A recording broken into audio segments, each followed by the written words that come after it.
बिस्मिल्लाहिर्रहमानिर्रहीम।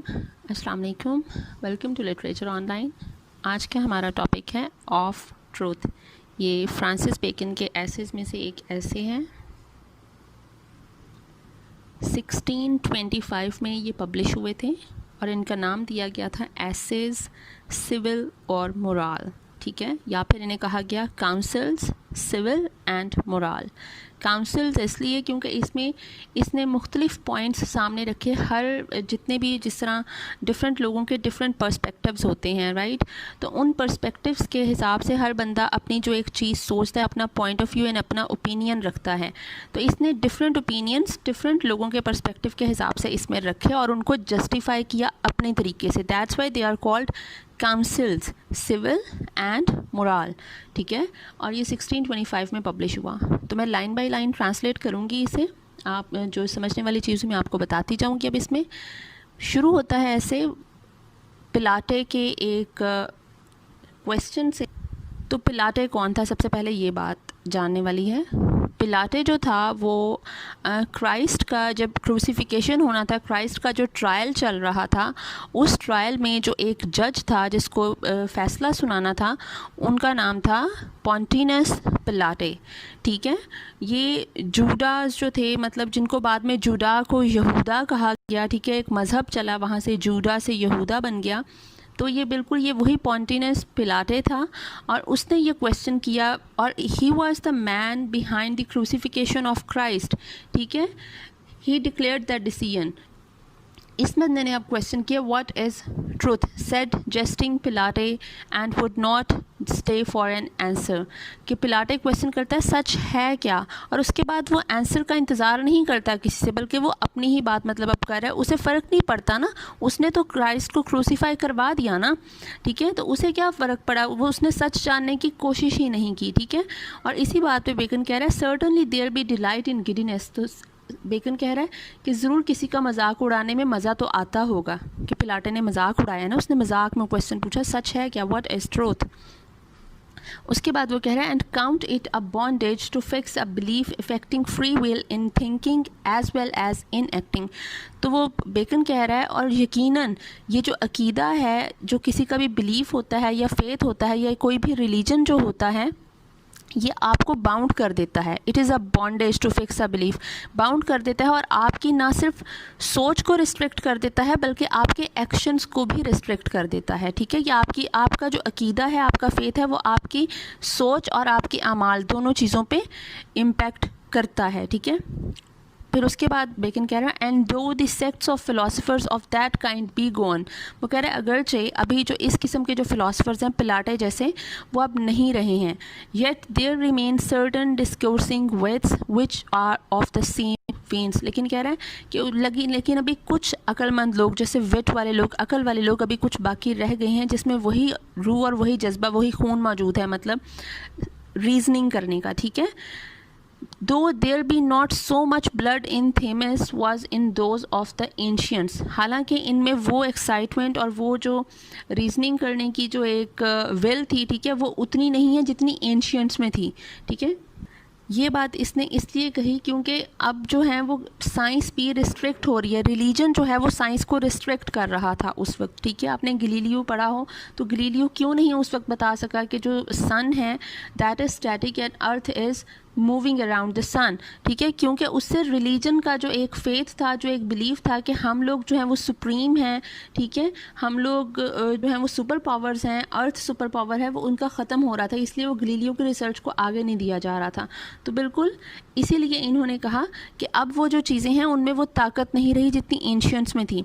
But it is not only the difficulty and labour which man take in finding out the truth. वो कह रहा है लेकिन कि सच जानने में इस तकलीफ़ और मेहनत की नहीं है, उन मुश्किलात की नहीं है जो इंसान जो है वो सच को, ट्रूथ को ढूंढने में उठाता है, नॉर गेन, और ना उस फ़ायदे की है, that when it is found, जो जब मिल जाता है, it imposed upon men's thoughts, जो मतलब सच जब मिल जाता है, जैसे आप कोई फेथ या रिलीजन अपना लेते हो, अडाप्ट कर लेते हो, तो ये आपकी सोच पर हावी हो जाता है। जैसे कि उसने पहले कहा कि रिलीजन जो है, आपका फेथ आपकी सोच और आपकी एक्शंस पे हावी हो जाता है, it imposed upon men's thoughts, ठीक है। That doth bring lies in favour, और ना मतलब ये उस अकीदे की है जो जब इंसान की सोच पर हावी हो जाता है तो वो इंसान को झूठ बोलने पर मजबूर कर देता है। मतलब आप दूसरों के अकीदे को मानने से मना कर दो और अपने एक फेथ पे बाकी रहो, आप कहीं ना कहीं झूठ बोल रहे हो, क्योंकि इटर्नल ट्रूथ किसी को भी नहीं पता, हर इंसान जानने की कोशिश कर रहा है about the purpose of his existence, ठीक है। वो आगे कह रहा है, बट अ नेचुरल, लेकिन बात वो इंपॉर्टेंट है, but a natural though corrupt love of the lie itself, बल्कि बात इस चीज़ की है कि इंसान का झूठ से जो लगाव है, इंसान की जो झूठ से मोहब्बत है, it's in his nature, but a nature natural though corrupt love of the lie itself. हमारी वो कह रहा है कि कोई चीज़ इतनी इंपॉर्टेंट नहीं है, बात ये नहीं कि सच को ढूंढने में कितना टाइम लगता है, या फिर जब आप सच पा लेते हो तो उसके लिए आपको जो एक वो आप पे हावी हो जाता है और आप कोई चीज़ों में झूठ बोलने की कोशिश करते हो या उसको करते हो, उस पर कितना टाइम लगता है। बात है कि आपकी सच से, आपकी झूठ से जो आपका एक नेचुरल अफेक्शन है आपकी, आप झूठ से कनेक्टेड हो, linked to, you like telling lies, ठीक है। बात उस चीज़ की है, वो इंपॉर्टेंस रखती है कि हम में वो एक चीज़ डेवलप हो चुकी है, झूठ के लिए हमारा प्यार, ठीक है। फिर वो कह रहा है, one of the later schools of the Grecians examined the matter, वो कह रहा है कि जो उसने ल्यूकेन की बात की है, एक जो ग्रीक फिलोसफर्स की बात की है, ग्रीक स्कूल ऑफ थॉट की बात की है, ठीक है। One of the later school of the Grecians examined the matter, उन्होंने इस बात पे, ये जो झूठ से हमारा जो लगाव है इसकी बात की, and is at a stand to think what would be in it that a man should love lies. Stand to think का मतलब है कि वो बेचारा किसी नतीजे पे पहुंच नहीं सका। That school of thought, that Greek philosopher, उसका नाम था लुकेन, LUCAIN, उसकी बात की इसने कि वो नहीं पहुंच सका कि इस चीज़ में है क्या, what should be in it, क्या है इसमें झूठ बोलने में, that a man should love lies, कि इंसान को झूठ से इतना प्यार है। Where neither they make for player as with poets, जबकि झूठ जो है, जो इंसान जो आम नेचर में झूठ बोलता है ना, वो उसे उस तरह से प्लेयर दे रहा है जिस तरह के पोइट्स को देता है, क्योंकि पोइट्स अपनी जो इमेजिनेशन में जो चीज़ें बताते हैं, जो इमेजिनरी वर्ड एक क्रिएट करते हैं, it gives player to poets as well as the reader, ठीक है। तो ये जो झूठ जो हम आम जिंदगी में बोल रहे हैं, ये हमें वो पोइट्स की तरह वो प्लेयर तो दे नहीं रहा, nor for advantage as with the merchant, ना ही ये जिस तरह एक मर्चेंट जो है वो एक रॉ चीज़ को या फिर एक जो खाम माल है, पता नहीं क्या इम्प्योर चीज़ को आप जो है वो प्योर कह के सेल कर देते हो, या फिर एक लो क्वालिटी फैब्रिक को हाई क्वालिटी फैब्रिक कह के सेल कर देते हो, ठीक है। प्राइसेस का डिफ़र करते हो, ठीक है। वेट में आप लोग जो है वो झूठ बोलते हो, ठीक है, डिसऑनेस्टी करते हो वेट करने में। तो ये वाली जो चीज़ें हैं, ना ही हमें ये जो हम आम जिंदगी में झूठ बोल रहे हैं ये हमें किसी मर्चेंट की तरह फ़ायदा दे रहा है, बट फॉर द लाइज सेक, लेकिन हम झूठ बोल रहे हैं झूठ के लिए, बिकॉज वी लव लाइज, ठीक है। अब वो आगे कह रहे हैं, but I can not tell this same truth is a naked and open day light that doth not show the masques and memories and triumphs of the world. Bacon कह रहा है, लेकिन मैं नहीं जानता कि ऐसा क्यों है कि सच तो एक खुला और वाज़े और नुमायाँ और रोशन दिन की तरह है, कि सच तो एक डे लाइट की तरह है, जो झूठ या फिर किसी जिस तरह मैस्क एंड मेमोरीज़ का है कि आप मुंह पे मास्क पहन के या फिर एक झूठ का लिबादा ओढ़ के जब जाते हो कोई थिएटर में जो एक प्लेज होते हैं उसकी तरह नहीं है। And triumphs of the world, ना ही ये किसी दुनिया को फतह कर लेने के बराबर है, ना ही ये किसी थिएटर के प्ले की तरह है जिसमें आप एंटरटेनमेंट के लिए कर रहे हो, ठीक है। सच जो है वो एक खुले दिन की तरह है, half so stately and dainty as candle lights, half so dainty as candle lights, के झूठ जो है वो तो बिल्कुल कैंडल लाइट्स की तरह है। जिस तरह रात हो जाती है तो आप कैंडल जब लिट करते हो तो कैंडल की रोशनी में आपको सब कुछ बहुत खूबसूरत दिखाई दे रहा होता है, कुछ चीज़ें छुप जाती हैं अंधेरे में, और जो कैंडल के आसपास की जगह होती है वो रोशन होती है और वो बाकी कमरे के जो एटमॉस्फेयर होता है उसको भी बहुत खूबसूरत बना देती है, ठीक है। वो कह रहे हैं कि सच तो एक खुले दिन की तरह होता है, ठीक है, जो झूठ या किसी नकाब की तरह या फिर किसी जो कोई कॉन्कर्स होते हैं आपने, ठीक है, विक्ट्रीज की तरह लिबादा पहने हुए दिखाई नहीं देता किसी, ठीक है, क्योंकि झूठ काफ़ी हद तक जो है वो काफ़ी ज़्यादा शान और शौकत वाला दिखाई देता है, जैसे कोई मोमबत्ती, जैसे कोई कैंडल, ठीक है। Truth may perhaps come to the price of a pearl that showeth best by day. वो कह रहा है कि ट्रूथ जो है ना वो एक सच्चे मोती जो होता है, सुच्चा मोती शायद उसे कहते हैं, कि एक पर्ल की तरह होता है जो दिन की रोशनी में दिखाई देते हैं। देखिए जो पर्ल होता है उसकी अपनी कोई लाइट नहीं होती, वैसे अंधेरे में पर्ल नज़र नहीं आता, बट पर्ल जो है वो प्रेशियस होता है और प्राइसलेस होता है, ठीक है। तो ट्रूथ जो है वो किसी पर्ल की तरह है जो सिर्फ दिन में दिखाई देता है, but it will not rise to the price of a diamond or carbuncle that showeth best in varied lights. लेकिन ये किसी हीरे या किसी याकूत की तरह के नहीं इसकी कीमत को पहुंच सकता जो मुख्तलिफ रोशनियों में अपने जोबन पर नज़र आते हैं, ठीक है। बेस्ट एंड वेरिड लाइट्स मतलब जिस तरह रेनबो लाइट्स होती हैं, डायमंड की वो जिस तरह से वो लाइट्स होती हैं, वेरिएशंस आती हैं लाइट्स में, तो ये उसकी तरह नहीं है बल्कि एक पर्ल की तरह है जो एक ही कलर का होता है। पर्ल पूरा वाइट होता है, ठीक है। White symbolises the angelic nature, the innocence, the truth, ठीक है, एक द गुड, वो ये शो करता है। और ये जो डायमंड है उसमें वेरिड लाइट्स होती हैं, दैट आर द फेजेस और the shades of a personality, ठीक है, और शेड्स ऑफ द लाइफ, ठीक है। तो ये उसकी तरह नहीं है जो वेरिड लाइट्स में वेरियस कलर्स में नज़र आएगा। फिर आगे वो अपनी एक इम्पॉर्टेंट और बहुत फेमस लाइन कह रहा है, a mixture of a lie doth ever add play, कि झूठ जो है वो थोड़ा सा भी होना तो वो आपकी जो बात होती है उसको ज़्यादा प्लेरेबल बना देता है, ज़्यादा प्लीजिंग बना देता है चीज़ को। Doth any one doubt that if there were taken out of men's minds vain opinions, flattering hopes, false valuations, imaginations as one would and the like. क्या कह रहे हैं, क्या कोई आदमी इस बात से इनकार कर सकता है कि अगर इंसान की सोच से ये सारा कुछ जो वेरियस ओपिनियंस हैं ये निकाल दी जाए, फ्लैटरिंग होप्स जो आप एवी ख्याली पुलाव बनाते हो, ठीक है, एक एवी उम्मीदें रखी होती हैं, वो फॉल्स वैल्यूएशंस या फिर बिल्कुल वैल्यूलेस चीज़ें जो हैं वो आप सोच रहे हो, तो आपकी इमेजिनेशन आपसे छीन ली जाए, तो बट इट वुड, मतलब ये सारा कुछ अगर आपके दिमाग से निकाल लिया जाए, but it would have the minds of man poor shrunken things, तो ये आपका जो दिमाग है वो सारा कुछ बन जाएगा एक बिल्कुल, दिमाग जो है वो आपका श्रिंक हो जाएगा, मतलब आपका दिमाग जो है वो किसी काम का नहीं रहेगा, या उसमें से वो जो एक विट है वो चली जाएगी, ठीक है।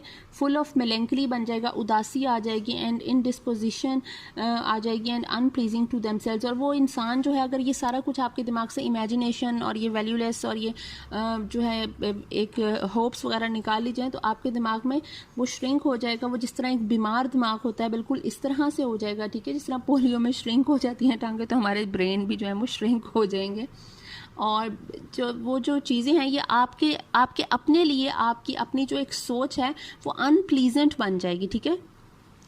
और one of the fathers in great civility called poesy vinum daemonum. अब वो कह रहा है कि एक जो बहुत जो फिलोसोफर था इसके 4 फादर्स में, ठीक है, मतलब बहुत बूढ़े लोगों की बात कर रहा है, अपने से पहले लोगों की जनरेशन्स की बात कर रहा है। इन ग्रेट सिविलिटी उसने पोइट्री को कहा है, विनम डेमोनियम मतलब वाइन ऑफ डेविल कहा उस बंदे ने, शायरी को कहा कि ये शैतान की शराब है, it is wine of devil. आपके अगर क्वेश्चन आ जाता है शॉर्ट क्वेश्चन कि what is the wine of devil, तो ये कहा गया है पोइट्री को, because it filleth the imagination and yet it is but with the shadow of a lie, क्योंकि ये इमेजिनेशन से भरी होती है, एक तखयलाती दुनिया होती है आपकी, और ये आमतौर पर झूठ ही होता है और झूठ का सहारा लिया जाता है विद द शेडो ऑफ लाई, ठीक है, मतलब झूठ होता है, but it is not the लाई। अब ये आगे बेकन कह रहा है, but it is not the light that passed through the mind. ये बहुत इंपॉर्टेंट लाइन है, आपके कोट करने में बहुत अच्छी रहेगी। that passed through the mind, but the light that sank in and settled in it, that the wine of devil hurt, such as we speak before। वो कह रहे हैं लेकिन झूठ वो बुरा नहीं होता जो सोच में आए और गुजर जाए, मतलब छोटा मोटा झूठ जो हम एवं बोलते हैं या फिर हम अब सिर्फ दिल में रखते हैं और बोलते नहीं हैं, वो बुरा झूठ नहीं जो सोच में आए और गुजर जाए, बल्कि झूठ वो बुरा होता है जो दिल में बैठ जाता है, जो आपको नुकसान पहुंचाता है, आपकी सोच को नुकसान पहुंचाता है, कभी कभी आपका कॉन्फिडेंस लो कर देता है कोई झूठ बोल के, या कभी आपको कोई डिच कर देता है और आप उसके बाद जो है वो किसी पे ट्रस्ट नहीं कर सकते हो, ठीक है, वो चीज़ें, वो नुकसानदेह होता है। जैसा कि जो वाइन ऑफ डेविल है, जैसा कि शैतान की झूठ भरी शराब है, जिसके बारे में हम पहले बात कर चुके हैं एज वी स्पीक बिफोर, वो कह रहा है जो वाइन ऑफ डेविल है वो ऐसी है कि उसके झूठ से हमें कोई नुकसान तो नहीं ना पहुंचता, वो तो पास थ्रू द माइंड वाली चीज़ है, ठीक है। झूठ वो बुरा होता है जो दिल में बैठ जाए और नुकसान करे आपका। उसके बाद वो कहते हैं but howsoever these things are thus in men's depraved judgments and affections yet truth which only doth जज इटसेल्फ। लेकिन इंसान के जो बद आमाल और बद फैसलों में जो चीज़ें नज़र आती हैं, ठीक है, डिप्रेव्ड जजमेंट एंड इफेक्शन, जो इन चीज़ों में जो नज़र आती हैं कि जो ये झूठ या फिर फॉल्स होप्स आपकी नज़र आती है, yet truth which only doth जज इटसेल्फ, लेकिन एक सच वो वाहिद चीज़ है जो अपने आप को खुद जज करता है, अपना जो मवाजना है, अपना एनालिसिस है, वो सच खुद करता है। मतलब झूठ अपना एनालिसिस कभी नहीं करेगा, झूठ तो बोल के एंटरटेन हो जाएगा ना कि मैंने तो झूठ बोल दिया, किसी की लाइफ ख़राब कर दी and all that, but truth will analyse itself and जज इटसेल्फ, ठीक है। And teacheth that the inquiry of truth is the love making और वूइंग ऑफ इट, और सच ये सिखाता है कि जो सच की तलाश है, द इंक्वायरी ऑफ ट्रूथ, ठीक है, जो आप स्केप्टिक बन के किसी चीज़ के बारे में खोज लगा रहे हो, the inquiry of truth is the love making और वूइंग ऑफ इट, ठीक है। ये सच के साथ मोहब्बत करना या इश्क करना होता है, ठीक है। द नॉलेज ऑफ ट्रूथ, और जो सच का जान लेना होता है, जब हम एक दफ़ा सच को जान लेते हैं, which is the presence of it, और ये सच को जान लेना he is the presence of such, वो सच की एग्जिस्टेंस को जस्टिफाई करती है ये चीज़, जब हम सच को जान लेते हैं, दैट ट्रूथ एग्जिस्ट, ठीक है। And the belief of truth which is the enjoying of it, और फिर जब उस सच पे, जब आप एक चीज़ जान लेते हो और उस पर बिलीव करते हो और उसका यकीन कर लेते हो, उस पर ईमान ले आते हो, which is the enjoying of it, तब वो सही मज़ा स्टार्ट होता है और सच का लुत्फ आता है आपको। एक इंसान सच को फील करके उससे खुश होता है, दैट गिव्स हैप्पीनेस, ठीक है। इस और ये जो enjoying of it is the sovereign good of human nature, और ये सच ही है जो इंसान की नेचर में सबसे एक आला पाई की चीज़ है। इट इज़ द सॉवरेन, कि मतलब ये इंसान की फितरत में एक सबसे अच्छी चीज़ और सबसे एक जो सिम्बॉलिक और बहुत ज़्यादा जो इम्पोर्टेंस रखती है, वो ये सच को जान लेना और उस पर कायम रहना, उस पर ईमान रखना और उससे लुत्फ़अंदोज़ होना है, ठीक है, ना कि परेशान होना। द फर्स्ट क्रिएचर, अब खुदा की बात कर रहे हैं, the first creature of God in the work of the days was the light of sense. जब अल्लाह ताला ने ये दुनिया बनाई और सारा कुछ बनाया, तो इंसान ने सबसे पहले इंसान में क्या चीज़ रखी? अल्लाह ताला ने लाइट ऑफ सेंस, हमें एहसास की ताकत दी। We can touch, we can see, we can hear, we can taste, we can smell, ठीक है, ये हमें लाइट ऑफ सेंस दी। वी कैन फील थिंग्स, ठीक है। The last was the light of reason, और लास्ट चीज़ अल्लाह ताला ने हमें क्या डाली? द लाइट ऑफ रीज़न, हम रैशनल हो सकें, हम रीजनिंग कर सकें, हम क्वेश्चन कर सकें अपनी एग्जिस्टेंस के बारे में, दूसरी चीज़ों की एग्जिस्टेंस के बारे में, about earth, about universe, about angels, about God, ठीक है, हम इन चीज़ों के बारे में रीज़न कर सकें। वो एंड में हमने डाली। ये क्यों ये बात इसने की है बेकर ने, कि अल्लाह ताला ने हमें सबसे पहले लाइट ऑफ सेंस दी थी कि हम लोगों को चीज़ों के बारे में पता चल सके, हम लोग चीज़ों को फील कर सकें, हम अपने इर्द गिर्द के। सच से किसी का नुकसान नहीं होता है, ठीक है। सच वो चीज़ है जो आपको भी सुपीरियर बनाती है और दूसरे लोगों को भी आपका इक्वल बनाने पे आपको एडमिट करवाती है, ठीक है। लेकिन जहाँ पे लाइट ऑफ रीज़न है, वो डिफरेंट चीज़ों में तसादम करती है, कॉन्फ्लिक्ट पैदा करती है, ठीक है। तो इसने बेकन की ये बात कहने का मतलब ये है कि जब अल्लाह ताला ने भी सबसे पहले आपको लाइट ऑफ सेंस दी, तो आपको इस चीज़ का फिर ख्याल रखना चाहिए कि आपको भी लोगों को, जैसे इक्वालिटी होती है, ठीक है, चीज़ों को साथ लेकर चलना चाहिए, ना कि एक जो कॉन्फ्लिक्ट या एक किसी चीज़ में आपका जो डाउट है, आप उस डाउट के चक्कर में काफ़ी सारा जो है वो केओस कर दो, ठीक है, मैस कर दो अपने इर्द गिर्द चीज़ों को, ठीक है। वो मत करो जो उस वक्त चल रहा था जब बेकन ये एसेज लिख रहा था, ठीक है। फ्रेंच रेनेसेंस का टाइम था, दूसरे जो और क्योंकि जो बेकन है वो पीछे सेंचुरी से काफ़ी ज़्यादा रेफरेंसेस लेता है, तो क्रूजेड्स जो हुए थे, ठीक है, ये सारा कुछ ना कुछ आपके अपने बिलीव्स की वजह से, आपके रैशनलिज्म की वजह से, आपकी रीजनिंग की वजह से, आपके दिल में जो डाउट्स आते हैं, आप उनकी वजह से काफ़ी ज़्यादा केओस और डिस्टर्बेंस क्रिएट कर देते हो अपने इर्द गिर्द, ठीक है, इन द वर्ल्ड, ठीक है, which is harmful. If not for you then for others it is harmful, right. अब वो आगे बात करते हैं, and his Sabbath work ever since is the illumination of his spirit। अच्छा, सैबथ किसे कहते हैं? सैबथ कहते हैं, जूस ने ये दिन एक रखा हुआ था, फ्राइडे इवनिंग से स्टार्ट होता था और सैटरडे इवनिंग तक रहता था, ठीक है, लाइक अ हॉलीडे, जिसमें आपको कोई वर्क नहीं करना होता था, you have to take off from the work, that is your holiday, और उसमें आपने सिर्फ और सिर्फ रिलीजन के लिए जो भी करना है, जो जूस अपना कोई भी प्रे वगैरह करते होंगे, ठीक है, वो ये सैटरडे डे रखा जाता था, ठीक है। Sabbath work ever since is the illumination of his, और यौम, वो कह रहा है ये जो सैबथ का जो दिन होता है हफ्ता के आखिरी दिन का, जो, और इस पे अक्सर ये भी कहा जाता है कि इस दिन जो है वो तख्लीक किया गया था, ठीक है, क्रिएट किया गया था दुनिया को, इनका बिलीफ था। आज तक इंसान के दिमाग को अपनी रूह, अपने वजूद से रोशन रखना है, ठीक है,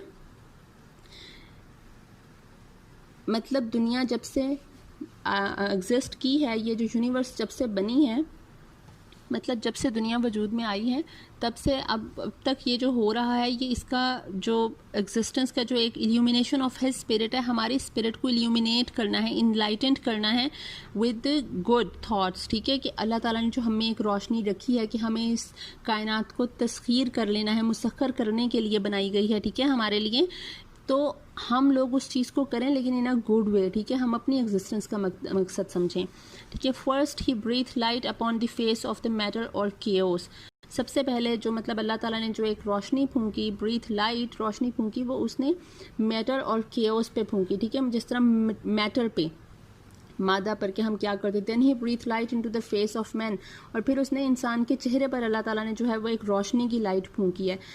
इंसान के चेहरे का मतलब है कि हमारे दिल में फूंकी है, कि हमारे दिल में एक जुस्तजू डाल दी है, कुछ ढूंढने की, कुछ करने की, ठीक है। और मैटर पे लाइट डालने का मतलब है जो नेचर हमारे इर्द गिर्द जो है, हमारी जो सराउंडिंग्स हैं, ठीक है, everything around us is matter, ठीक है। and still he breathed the inspired light into the face of his chosen, और वो कह रहा है कि अभी तक अल्लाह ताला उन लोगों पर रोशनी की जो वो फूंक रहा है जिनको, जो इस काबिल हैं, ठीक है, अपने पसंदीदा और मुंतखब लोगों पे, चूज़न का मतलब है अपने मुंतखब लोगों पे, ठीक है। अक्सर लोग दुआ भी मांगते हैं ना कि अल्लाह ताला हमें अपने पसंदीदा लोगों में शामिल कर लें, तो वो पसंदीदा वो लोग हैं जो अल्लाह ताला की हकीकत को जान चुके हैं, अपने अपने रिलीजन के मुताबिक हर बंदा अपने गॉड को जिस तरह से मानता है, जानता है, वो उस तक पहुंचता है, that is his chosen man, ठीक है, कि वो उन बंदों पर जो इस काबिल हैं, जो अल्लाह ताला की एक तलाश में लगे हुए हैं, गॉड की तलाश में लगे हुए हैं, उन पे अभी भी अल्लाह ताला ये रोशनी की लाइट को फूंकता है।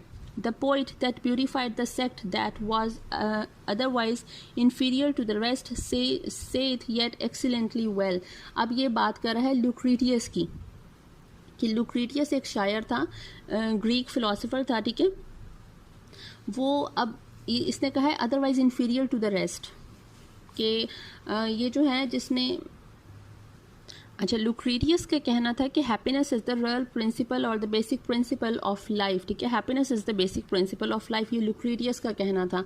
अब ये उसके बारे में बेकन बात कर रहा है कि वो मतलब बाकियों से ज़रा इन्फीरियर था, ठीक है। अब ये was otherwise inferior to the rest, के बाकी फ़िलासफ़र से लुक्रीटियस थोड़ा सा इन्फीरियर था, according to Bacon, not otherwise, ठीक है। लेकिन वो अब बेकन को, लेकिन उसकी ये बात अच्छी लग रही है जिसको वो अपेरेंटली थोड़ा इन्फीरियर समझ रहा था, ठीक है। ये सेथ येट एक्सीलेंटली वेल, उसने बड़े अच्छे तरीके से ये लुक्रीटियस ने कहा है, ठीक है। These lines are said by Lucretius. अब वो क्या कहता है, it is a player to stand upon the shore and to see ships tossed upon the sea, कि ये बड़ी खुशी की बात है कि आप साहिल पे खड़े हो और अंदर मतलब जहाज़ों में, जब समंदर में शिप्स हैं वो टॉस कर रहे होते हैं, ठीक है, वो लहरों पे डोलते फिर रहे हैं, और जिस तरह भी शिप जो है वो जा रहा है, सेल कर रहा है। And a player to stand in the window of a castle and to see the battle and the adventures thereof below बिलो, और ये भी बड़ी खुशी की बात है कि आप लोग तो अपने महल में, महल की खिड़की में बड़े आराम से खड़े हो और आप नीचे जंग होती देख रहे हो, ठीक है।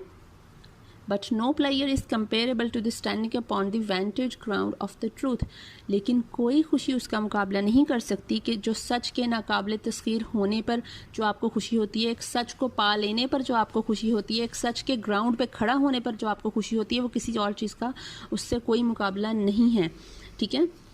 A hill not to be commanded, and where the air is always clear and serene. क्योंकि ये इसने कहा है सच के बारे में कि सच एक ऐसा पहाड़ है जो नाकाबिले तस्खीर है, नॉट टू बी कमांडेड, ठीक है, नाकाबिले तस्खीर है, और जहाँ पे हवा जो है वो बड़ी शफाफ, पाक साफ, नरमो मुलायम है, ठीक है, सीरीन है, सूदिंग है, ठीक है, मज़ा आता है. And to see the errors and wanderings and mist and tempest in the vale below. और आप वो पहाड़ की चोटी पे खड़े हो, सच के पहाड़ की चोटी पे, ठीक है, और आप नीचे देख रहे हो गलतियाँ, एरर्स, वॉन्डरिंग्स, जो लोग बेमकसद फिर रहे हैं, एमलेस, ठीक है, एंड मिस्ट, और धुंध देख रहे हो जो डाउट में है, एंड टेम्पेस्ट, और तूफ़ान देख रहे हो जो आप डिफरेंट अपने डाउट्स की वजह से आपने तूफ़ान क्रिएट किया होता है अपने इर्द गिर्द के लोगों की लाइफ में. इन द वेल बिलो, वेल कहते हैं वैली को, ठीक है, नीचे वादी में, कि नीचे जो लोग रहते हैं around you. So always that this prospect be with pity and not with swelling or pride. वो कह रहा है लेकिन आप ये जब ये हकीकत को एक पाल हो ना, आपको सच का पता हो, लेकिन इसकी शर्त ये है, देयर इज़ वन कंडीशन, कि आप जो है वो अपने अंदर पिटी रखो, काइंडनेस रखो, ठीक है, मर्सी रखो, ना कि अकड़ जाओ, प्राइड फील करो, एरोगेंट हो जाओ. एरोगेंट नहीं होना है, ठीक है. Certainly it is heaven upon earth to have a man's mind move in charity, rest in providence and turn upon the poles of truth. वो कह रहा है यकीनन कि ये एक दुनिया में आप जन्नत पालोगे, दुनिया आपके लिए जन्नत बन जाएगी अगर आपका जो जहन है वो हमदर्दी की तरफ चला जाता है, चैरिटी की तरफ चला जाता है, और आप रेस्ट इन प्रोविडेंस, आप खुदा के साथ होने पे यकीन कर लेते हो, आपको लगता है कि God is with me any time every time, और आप सच की जो एक तलाश होती है आप उसी की तरफ माइल हो जाते हो. Turn upon the poles of truth, और आप सिर्फ सच की राह पे चलना अपना एक मकसद बना लेते हो. ये बहुत इंपॉर्टेंट लाइन थी, ठीक है. And to pass through theological and philosophical truth to the truth of civil business it will be acknowledged. वो कह रहा है कि अब अगर हम इस अपनी जो बात है, डिस्कशन है, और इसको हम ले जाते हैं थियोलॉजिकल एंड फिलोसफिकल, मतलब एक जो मजहबी सच और एक जो फिलोसफिकल ट्रूथ है, इसको हम ले जाते हैं अपनी डेली लाइफ्स की तरफ, रूटीन लाइफ्स की तरफ. ट्रूथ ऑफ सिविल बिजनेस मतलब जो हमारी लाइफ चल रही है, ठीक है. तो ये बात हर कोई एक्नॉलेज करेगा, even bye those that practice it not, वो लोग भी इस बात को तस्लीम करेंगे जो इस बात को मानते नहीं हैं, ठीक है, जो इसको फॉलो नहीं करते हैं, प्रैक्टिस नहीं करते इस पर. That clear and round dealing is the honour of man's nature, कि जो शख्स ईमानदारी से काम करता है, एक ईमानदारी, ऑनेस्टी, ट्रूथ, ठीक है, ये जो चीज़ें हैं ये इंसान की फितरत है, और इंसान को माशरे में जिस इंसान की ये फितरत होती है, ऑनेस्टी एंड ट्रूथ, ठीक है, उसको माशरे में इज़्ज़त दिलाती हैं. And there is no doubt in this saying, क्योंकि आपने देखा होगा जो इंसान सच बोलता है, जो इंसान ऑनेस्ट होता है, ठीक है, उसका हर बंदा यकीन करता है और उसको रिस्पेक्ट करते हैं लोग, ठीक है, चाहे वो बहुत ज़्यादा जो है वो लो क्लास हो, लेकिन उसको रिस्पेक्ट करते हैं लोग. And the mixture of falsehood is like alloy in the coin of gold and silver. और वो कह रहा है कि जो झूठ है ना, जिस तरह गोल्ड और सिल्वर के कॉइन में वो जो एक खाम चीज़ डाली जाती है ना, मिलावट डाली जाती है, एलॉय इज़ द मिलावट, ठीक है, वो डाली जाती है, जिस तरह सोने और चांदी के सिक्कों में झूठ उस मिलावट की तरह है सच में, ठीक है. विच में make the metal work better, जो कि बज़ाहिर उस मेटल को थोड़ा सा पायदार बना देगा, ड्यूरेबल बना देगा, और वो ज़्यादा अच्छा वर्क करेगी, ठीक है. बट इट एम्बेस्ड, लेकिन उसने उसमें मिलावट कर दी है, उसका म्यार गिर गया, उसकी क्वालिटी लो कर दी है. एम्बेस्ड का मतलब है लो क्वालिटी कर दी है. For these windings and crooked courses are the goings of the serpent, क्योंकि ये जो सारे उतार चढ़ाव हैं और ये जो सारे दाव पेच हैं, ये सांप की चाल की तरह के होते हैं. अब उसने इसको सांप की चाल क्यों कहा है, मतलब जो आप मिलावट करते हो, जो आप एक गलत बयानी करते हो, डिसऑनेस्टी करते हो, ये सांप की तरह क्यों है. Because which goeth basely upon the belly and not upon the feet, क्योंकि सांप पेट के बल चल रहा है, वो ज़मीन पे रींग रहा है, वो पाँव पे नहीं चल रहा है, उसकी इज्जत नहीं है. पाँव पे आप चलते हो तो आप अच्छा फील करते हो, यू फील कॉन्फिडेंट. और एक चीज़ जो रींग रही है, इट्स जस्ट एन इंसेक्ट, ठीक है, कोई भी आके पैरों के नीचे रोंद के चला जाएगा उसको. That is why he called it a serpent, ठीक है. There is no vice that doth so cover a man with shame as to be found false and perfidious. वो कह रहा है कोई बुराई भी इंसान को इतना शर्मिंदा नहीं करती जितना कि जब वो गलत, झूठा और गद्दार साबित हो जाता है, ठीक है. मतलब आप बहुत ज़्यादा देखो, बहुत ज़्यादा लो फील करोगे, बहुत ज़्यादा गिल्ट फील करोगे. And therefore Montaigne saith prettily. Montaigne was the 16th century French philosopher of the time of French Renaissance, ठीक है. When he inquired the reason why the word of the lie should be such a disgrace. जब Montaigne ने, ये philosopher था ना, French philosopher था 16th century का, उसने ये सोचना शुरू किया, उसने इस चीज़ पे क्वेश्चन करना शुरू किया कि झूठ बोलने से कोई इतना ज़रा हकीर क्यों हो जाता है, लोग उसको इतना इंसल्ट क्यों करते हैं, उसकी जो वैल्यू है वो इतनी ख़त्म क्यों हो जाती है, उस इंसान की इतना डिस्ग्रेस क्यों किया जाता है. And such an odious charge saith he, और कि झूठ बोलने वाले पे कि झूठ को इतना बुरा कहा क्यों गया है. इफ़ इट बी वेल वेड, वो कह रहा है अगर मैं इसको एक सही लफ्ज़ों में, मतलब एक चीज़ अपने जो कंक्लूजन उसने एक निकाला जो एक चीज़ की, उसको थोड़ा सा जस्टिफाई करने की कोशिश करूँ और एक स्टेटमेंट देने की कोशिश करूँ. To say that a man lieth is as much to say as that he is brave towards God, कि जब एक इंसान झूठ बोलता है तो ये कहना कुछ नहीं होगा is much to say as that he is brave towards God, कि जब वो झूठ बोल रहा है तो वो खुदा के साथ तो बड़ा ब्रेव है, खुदा को तो फेस कर रहा है. And a covered towards man, लेकिन वो लोगों से छुप रहा है. झूठ आप किससे बोलते हो? झूठ आप लोगों से बोल रहे हो. झूठ बोलने का मतलब है आप कुछ छुपा रहे हो. So you are hiding something from men, but you know God knows everything. God is omnipotent, omnipresent. God is everywhere. He is seeing everything, so you cannot hide from God, right? So you are hiding from men. वो कह रहा है कि आप जो है वो God से तो ब्रेव हो, गॉड तो देख रहा है ना आपको हर कुछ, लेकिन आप छुपा किसके रहे हो? आप बुजदली कर रहे हो लोगों से. For a lie faces God and shrinks from man, क्योंकि जो झूठ है वो खुदा के सामने तो जो है वो आपके वो खड़ा हुआ है, ठीक है, उसको तो आप छुपा नहीं सकते. फेसेस गॉड, गॉड के सामने है सब कुछ, लेकिन श्रिंक्स फ्रॉम मैन, लेकिन वो लोगों से डरता और छुपता है झूठ, ठीक है. और झूठ के सामने आ जाने का भी आपको डर है. That's why it shrinks from man, ठीक है, झूठ के सामने आने का जो डर होता है. Surely the wickedness of falsehood and breach of faith can not possibly be so highly expressed. अगर झूठ की बुराई और जो ईमान की खिलाफ वर्जी होती है, इससे ज़्यादा अच्छे तरीके से बयान करना मुमकिन है ही नहीं जितने अच्छे तरीके से ये ऊपर कर दिया गया है. Lie faces God and shrinks from man, as in that shall be the last peal to call the judgment of God upon the generation of men, it being foretold that when Christ comes he shall not find faith upon the earth. ये उसने अब क्यों कहा है? वो कह रहा है क्योंकि अगर ये कहा जाए कि इंसान की, मतलब ये जो झूठ है या ये जो अब टाइम चल रहा है, it is the last peal to call the judgement of God, कि जो एक डे ऑफ जजमेंट आना है उसमें एक शोर फूंका जाना है, ठीक है, एक बहुत बड़ी आवाज़ आनी है जब पहाड़ों ने रेजा रेजा हो जाना है, और जो भी मतलब डे ऑफ जजमेंट की जो भी निशानियाँ बताई गई हैं वो सब कुछ हो जाना है, और इंसान की जो है वो इंसान ने ख़त्म हो जाना है, हर चीज़ ने फना हो जाना है, ठीक है. तो upon the generation of man it beings fold, वो कहता है ये पहले ही बताया गया कि जब क्राइस्ट ने आना है तो यहाँ पे ईमान नहीं बचेगा. He shall not find faith upon the earth. तो ये तो कहता है, ये भी तो पहले ही प्रिडिक्शन है कि अब झूठ का इतना ज़्यादा कॉमन हो गया है, इतना ज़्यादा लोग आराम से झूठ बोलने लगे, झूठ पे ज़िंदगी बसर कर रहे हैं, कि वो बात ऐसे ही है कि ये वही टाइम चल रहा है कि अब दोबारा अब शोर फूंका जाएगा और जो ये दुनिया है ये ख़त्म हो जाएगी, डे ऑफ जजमेंट आएगा और हज़रत ईसा जो हैं वो रेजरेक्ट किए जाएंगे, ठीक है, हज़रत ईसा वापस आएंगे. Christ will return back, he will be resurrected, और as it is predicted that there will be no faith upon earth when Christ will come again in the life, ठीक है. तो इसलिए ये सारी चीज़ें अब उसी की पेशीन गोई कर रही हैं.